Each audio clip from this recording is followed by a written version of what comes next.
en termes de solutions d'avenir pour les énergies? Voilà. Écoutez, le nucléaire, depuis le général de Gaulle, François Mitterrand, Valéry Giscard d'Estaing, Jacques Chirac, ça fait l'objet d'un consensus. C'est un atout français. Il y a 58 réacteurs, nous avons une électricité moins chère de 35% que nos partenaires allemands. 30 des 58 réacteurs ont été ouverts sous la présidence de François Mitterrand. Personne n'a jamais remis en cause cela. C'est 240 000 emplois.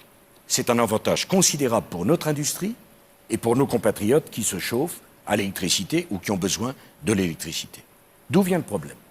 Le problème vient de la négociation entre les socialistes et les Verts, qui voient rouge dès qu'on leur parle de nucléaire, et il a fallu leur donner des gages.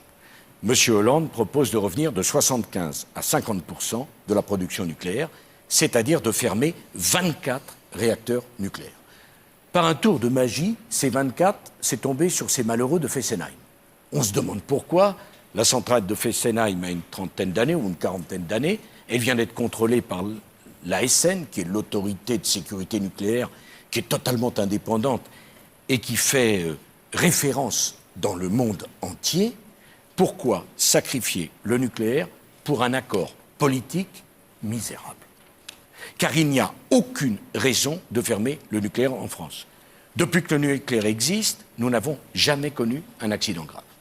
Quand il y a eu l'affaire de Fukushima, nous avons décidé d'auditer la totalité de nos centrales pour voir quelles conclusions nous devions tirer de cela.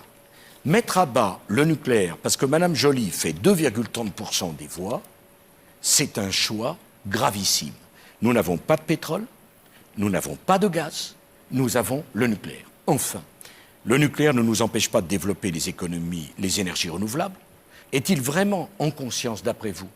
Est-ce que c'est vraiment le moment, alors que le prix du pétrole explose, le prix du gaz explose, est-il vraiment le moment de vouloir démanteler l'industrie nucléaire, de vouloir fermer la moitié des réacteurs nucléaires